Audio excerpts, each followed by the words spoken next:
Hello all, welcome to Dive to Learn. This is Sonu Agarwal तोदी. आज हम लोग लेके आए हैं हायर एजुकेशनल स्कीम्स. ओके, ये बहुत ही इम्पॉर्टेंट पॉइंट है आपका NET नेट एग्जामिनेशन जो दे रहे हैं बच्चे उनके लिए.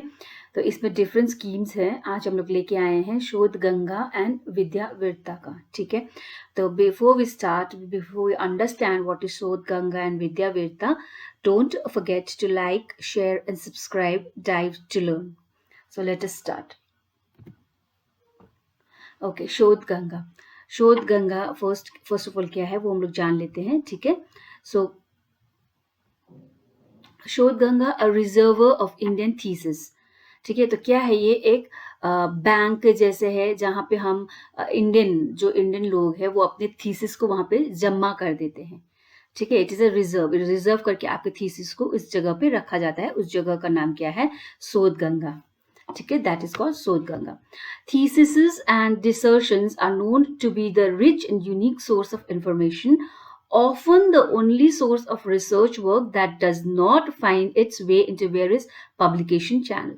तो हम लोग अब सबसे पहले तो समझते थीसिस क्या है. ठीक है, थीसिस मतलब क्या है? एक जब आप PhD कर रहे हो तो आप लोगों को मास्टर्स के टाइम में भी आप लोगों को थीसिस लिखना होता है. लॉन्ग एसेज अपने ओन वर्ड्स में आपको लिखना पड़ता है कैंडिडेट्स को यूनिवर्सिटी डिग्री के लिए. That is thesis. Okay, and desertion is also like a thesis. बहुत लंबा होता है, एकेडमिक राइटिंग होता है वो. एंड ये भी एक अंडर ग्रेजुएट या पोस्ट ग्रेजुएट डिग्री के टाइम आपको सबमिट करना होता है डिसर्शन. ओके, एंड इस डिसर्शन में क्या होता है? आप अपने फील्ड के हिसाब से, आप किस फील्ड में आप स्टडी कर रहे हो उस फील्ड के हिसाब से आपको पूरा आपका स्टडी मटेरियल बनाना होता है, स्ट्रक्चर करना होता है. एंड ये डिसर्शन यूजुअली डिवाइडेड होता है 3 चैप्टर्स में. Okay, first is the introduction chapter and then comes the आपका जो भी बॉडी मटीरियल मैटर है वो, एंड देन लास्ट में आपका क्या होगा? कंक्लूजन. ये होना ही पड़ेगा डिसर्शन में को. This is thesis and dissertations. Okay, तो ये जो इतना मेहनत करते हैं हम, इतनी लंबी लंबी थीसिस डिसर्शंस लिखते हैं, बनाते हैं, अपना पाइलअप करके रखते हैं, मटेरियल कलेक्ट करते हैं, तो इसको आज तक कभी भी कोई रिकॉग्निशन नहीं मिला था. हमेशा इसका क्या होता था? मिसयूज किया जाता था. मैंने बनाया है मेरा नोट्स, फिर कोई और अपना थोड़ा बहुत चेंजेस करके वो अपना बना के दे यूज्ड टू सबमिट. ऐसा होता था पहले. लेकिन अब क्या हुआ? Thesis and dissertation remain an untapped and under utilized asset, leading to unnecessary duplication and repetition. That in effect is the antithesis of research and wastage of huge resources, both human and financial. तो हमने तो इतनी मेहनत करके thesis लिखा या desertion बनाया अपना, एंड देन क्या होता है? कोई और हमारा ये थीसिस में थोड़ा सा चेंजेस करके वो अपना बना के अपना एसेट बना के वो सबमिट कर लेता था. तो इसमें क्या होता था? मेरी मेहनत, मेरी जो भी फाइनेंशियल जो भी एक्सपेंसेस लगे हैं मुझे, वो तो यूं ही बेकार ही चली गई ना. तो इस चीज को ध्यान में रखते हुए गवर्नमेंट ने क्या किया? इस चीज को ध्यान में रखते हुए गवर्नमेंट ने ये रूल बना दिया. ओके, कि ओके अब हम लोग क्या करेंगे? We will be starting this reservoir और बैंक जहाँ पे आप अपने थीसिस को रिजर्व कर सकते हो, आप अपने वहाँ पे दे सकते हो. इलेक्ट्रॉनिक मीडिया के मार्फत आप वहाँ पे रिजर्व करके रख सकते हो. ठीक है, the UGC notification minimum standards and procedures for awards of MPhil or PhD degree resolution 2016 Act dated 5th May 2016 mandates submission of electronic version of these theses and dissertations by researchers in universities with an aim to facilitate open access to Indian theses and dissertations to the academic community worldwide. तो फिर अब क्या हुआ? ये जो UGC notification में ये जो एक्ट बना, minimum what is the name of this act? That is minimum standard and procedures for award. Okay, minimum standard and procedures for award of MPhil and PhD degree regulation act that was launched on 5th May. ठीक है, कब launch हुआ था ये act? ये 5th मई में 2016 year में launch किया गया था. इस एक्ट के अनुसार क्या हुआ था कि हर कोई जो भी रिसर्च कर रहा है, जो PhD डिग्री या MPhil कर रहे हैं, उन्हें थीसिस या डिसर्शन बनाने होंगे, तो वो अपने रिसर्च यूनिवर्सिटी में एक इलेक्ट्रॉनिक वर्जन में भी सबमिट करेंगे. ठीक है, आप हार्ड कॉपी भी तो दे ही रहे हो, साथ साथ इलेक्ट्रॉनिक वर्जन भी आपको सबमिट करना होगा। इससे क्या फायदा होगा, ये एम था कि ये एक फैसिलिटी बना रहे थे इंडियन थीसिस एंड डिसर्शंस के लिए, इंडियन थीसिस एंड डिसर्शन को वर्ल्ड वाइड कम्युनिटी के अंदर आपका जो वर्क है, जो प्रोजेक्ट है, वो आपको वहां पे सबमिट करके आपको वर्ल्ड वाइड वो एक स्पेस दे रहे थे। ठीक है, कि लोग आपका वर्क देख के वहां से कुछ सीख के कुछ एक्सेस कर सके। ठीक है, तो दिस वाज द ओनली कि वेस्ट ना जाए आपकी मेहनत, इस चीज के लिए ये शोध गंगा का ये स्कीम तैयार किया गया था।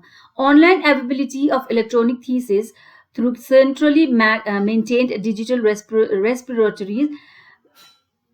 repositories not only ensure easy access and achieving of Indian doctoral thesis, but will also help in raising the standard and quality of research.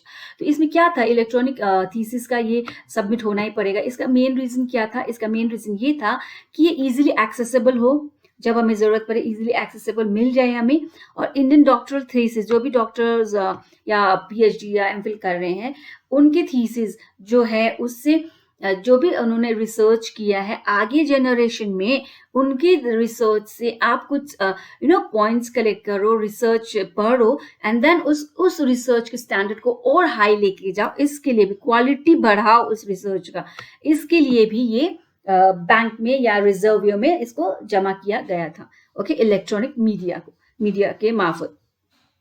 This would overcome serious problem of duplication of research and poor quality resulting from the poor visibility and unseen factors in research output. So इसमें क्या था, इसका main function क्या था कि आप duplicacy से बच जाओगे और poor visibility of unseen factors, जो भी आपके रिसर्च के अंदर जो अनसीन फैक्टर्स जो आप छोड़ गए थे, उसको भी आप रिसर्च नेक्स्ट जनरेशन या आप ही नेक्स्ट रिसर्च करके उसके जो अनसीन फैक्टर्स थे उसको भी आप रिसर्च कर पाओ। ठीक है, these were the main reason for this Shodhganga. ठीक है, डुप्लीकेशन से बच सकते हो आप, अनसीन फैक्टर्स जो भी आपके रिसर्च के अंदर उसको वापस आप रेगुलेट कर सकते हो, आप वापस रिसर्च कर सकते हो उसको और वापस पॉइंट डाल सकते हो। As per the regulation, the responsibility of hosting, maintaining and making the digital repository of Indian electronic thesis and dissertation called Shodh Ganga accessible to all institutions and university is assigned to implement. तो इसमें किसका मतलब हाथ है या कौन इसमें who is responsible for maintaining, कौन इसका मुख्य आधार है जो मेंटेन करेगा इस इलेक्ट्रॉनिक बैंक या इलेक्ट्रॉनिक लाइब्रेरी को। तो इसका मुख्य आधार या मुख्य रिस्पॉन्सिबिलिटी इन InfliNet को था, that is information library and network. Okay, इसका फुल फॉर्म है information library and network. Okay, इस सेंटर को था, इस सेंटर का काम क्या था, ये एक ऑटोनमस इंटर यूनिवर्सिटी सेंटर है जो यूनिवर्सिटी ग्रांट्स कमीशन यूजीसी के अंतर्गत काम करता है। It is a major national program. ठीक है, ये इम्प्लीमेंट किया है, एक मेजर नेशनल प्रोग्राम है।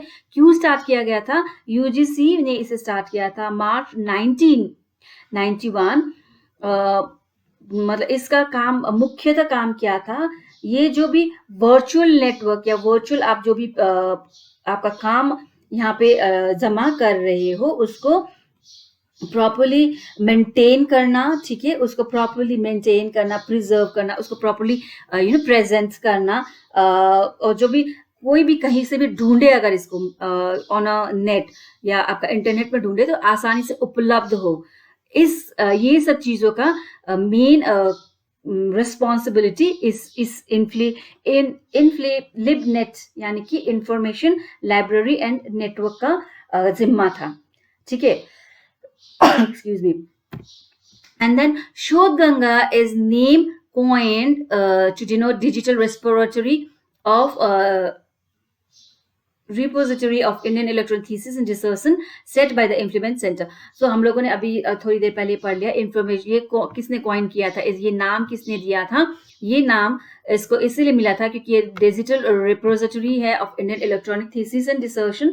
ये एक रिजर्व करने का जगह है, क्या चीज, इलेक्ट्रॉनिक माध्यम से थीसिस और डिसर्शंस को। और ये सेटअप किसने किया था, ये सेटअप किया था InfliNet ने। ठीक है, that is information library and network centre ने। ठीक है, द वर्ड शोध, नाउ sorry, the word शोध originates from Sanskrit and stands for research and discovery. जो ये word शोध है, ये शोध क्या है? एक संस्कृत word है. उसका meaning क्या है? इसका meaning होता है research and discovery. आप कुछ खोज कर रहे हो तो उसे हम संस्कृत में क्या कहेंगे?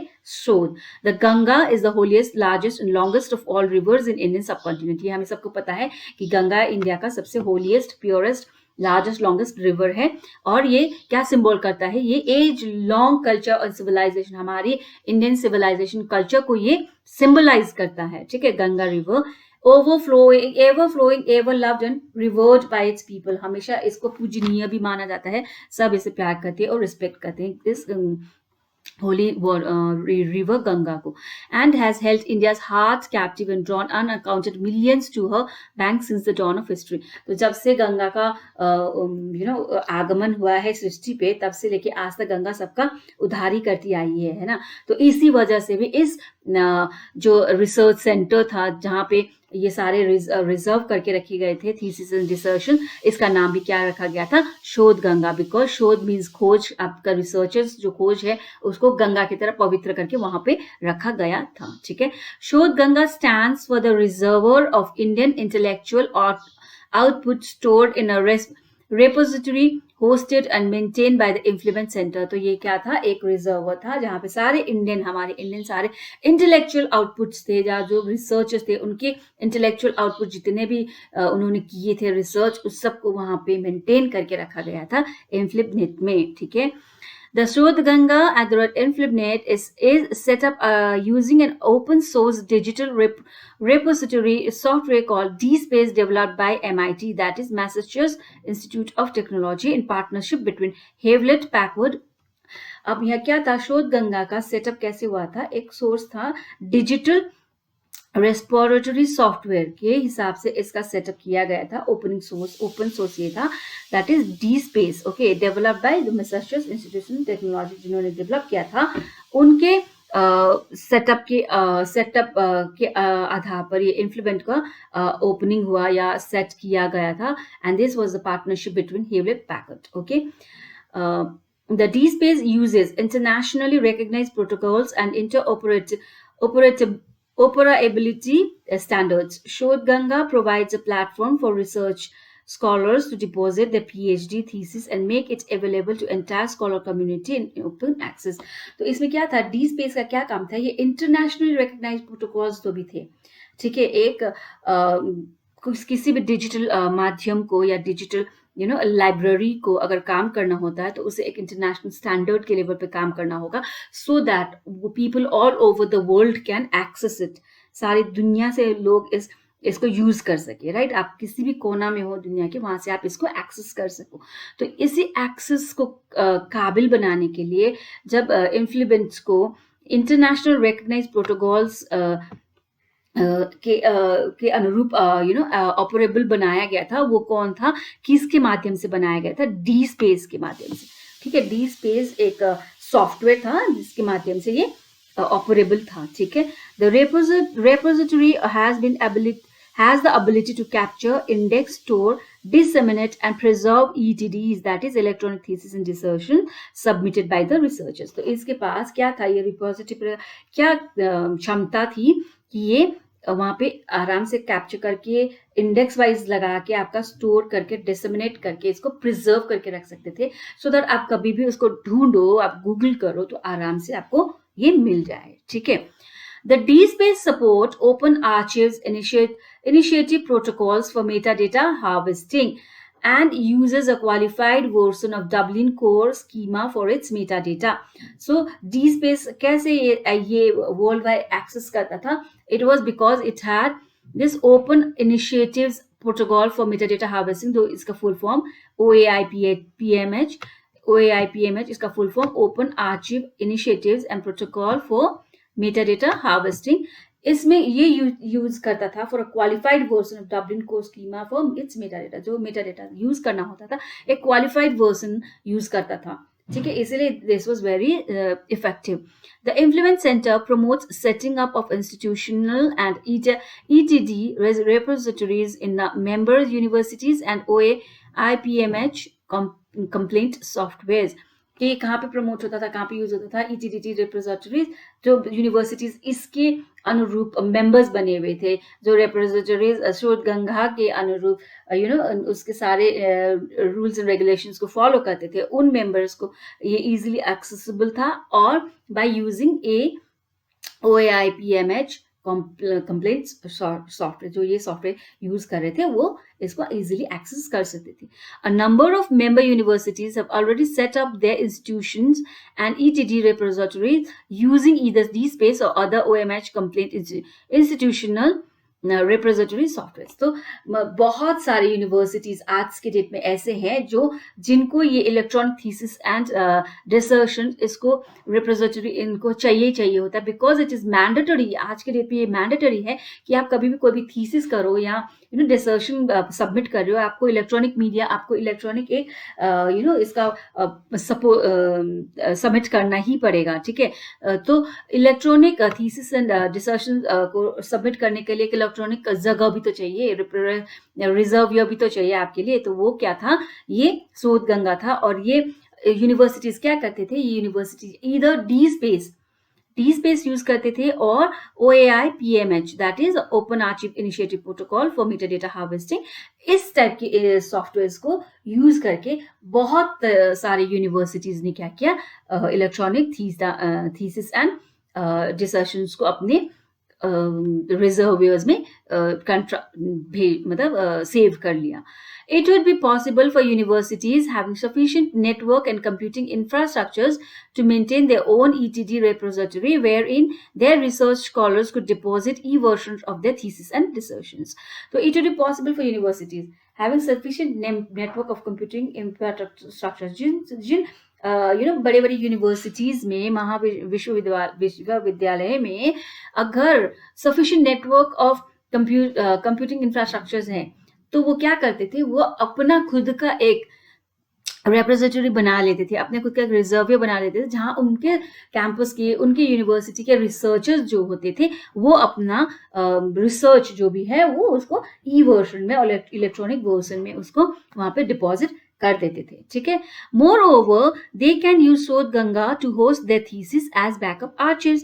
तो और अपने ही कैंपस के अंदर है, तो वो क्या करते थे, अपनी ही थीसिस को होस्ट करके अपने शोध गंगा को होस्ट कर सकते थे, अपने ही थीसिस के थ्रू बैकअप करके. ठीक है, InfLibNet Center, besides maintaining the central ETD repository, Shod Ganga would also deploy a central server to harvest the metadata from all such ETD repositories distributed in universities with an aim to provide unified access to thesis and dissertations through its harvesting server.